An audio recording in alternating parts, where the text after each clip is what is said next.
Good evening, fellow physicists. Now we are going to discuss how we could derive the Heisenberg representation or the essential properties of the Heisenberg representation of quantum mechanics from the Schrodinger representation of quantum mechanics. So let us delve into it. Now, the most important thing of about deriving the two different representations of quantum mechanics from Schrodinger's equation is basically the time evolution, as we discussed in our previous video. So we write the time dependent Schrodinger equation, which is I h bar d psi by dt equaling E psi, and we know the famous solution to this equation. This is easily solvable. It is a separable differential equation. So we have psi being some psi naught times e to the minus et by h bar, or in a more technical sense we would write it out like this: psi naught times e to the minus I h t over h bar, where h is the Hamiltonian. Now psi naught, as we could say, is the initial state of the wave function, and psi here is the state of the wave function at a time t from the initial time. Now this is the starting point of the path integral formulation of quantum mechanics as well, but we will discuss it in a later video. Now let's delve into how we could get the Heisenberg representation here. Now suppose I define my wave function to be psi h, which is e to the I h t by h bar times psi s, and psi s is this thing over here. Now let's say for this time that psi h is a function dependent on time, that is psi h of t, and here we have psi s t obviously. Now we substitute the value of psi s t from this equation over here. So we have e to the I h t for h bar times psi naught to the minus I h t over h bar. Now psi naught is a kind of constant, so you would take this out. So we basically have e to the I h minus h t h bar, and that is psi naught. Now psi naught is basically the state of the wave function at time t equal to 0. You could say that it is the initial time. But here this psi ht at any time t would be that at the initial time. So that means that psi h does not evolve in time, and this psi h is known as the state vector or the wave function of Heisenberg representation.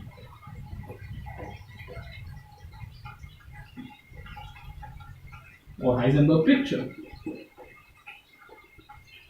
It contains the essential information about the Heisenberg picture that we discussed in the previous video, that in the Heisenberg picture the state vectors do not evolve in time, and we have shown in a very simple way that yes, it is actually the case if we define the wave function to be in this fashion.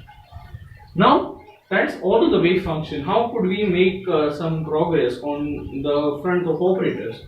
Now let's discuss about operators.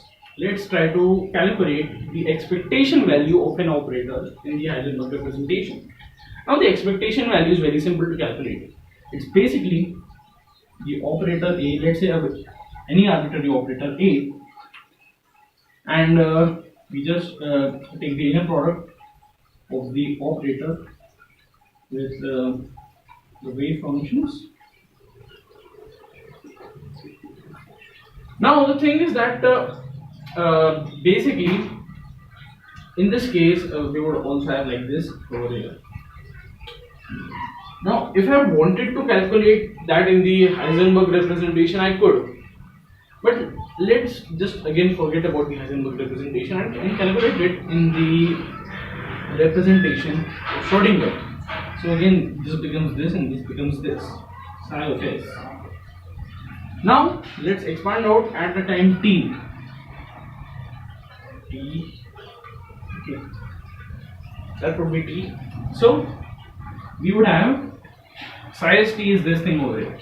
So we have psi dash at time t equal to 0 times, now the conjugate of this thing would be psi dash at time t equal to 0 times e to the I h t over h bar. It would be positive over here in the exponent. So we have this thing over here in this fashion. We have a as it is, and then we have this thing over here as it is.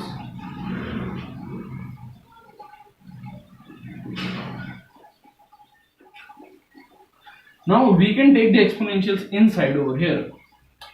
So we do that and we find out that this is in this fashion.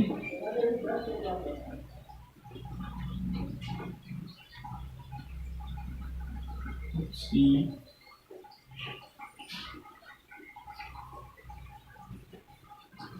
And we are done.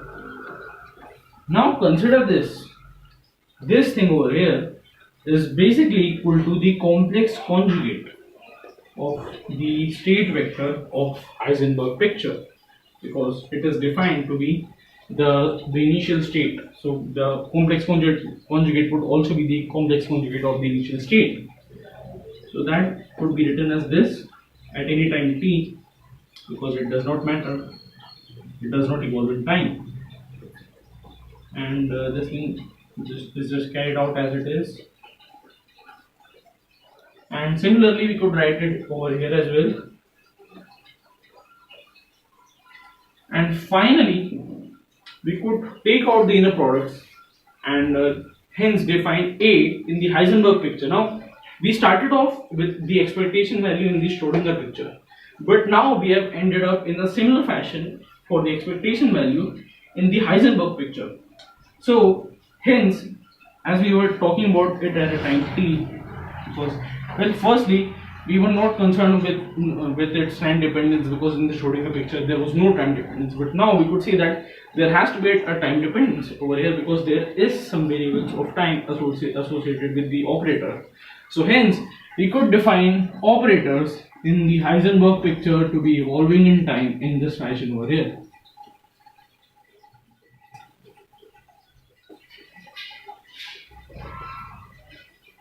And this is the operator of the Schrodinger picture. And hence in this fashion we can extract out the essential features of Heisenberg picture from the basics of the Schrodinger picture. In our later video we will discuss about the time evolution of the operator over here, and then we will go on further. I hope you liked it, and if you did, please subscribe and like and share it to your friends, and thank you.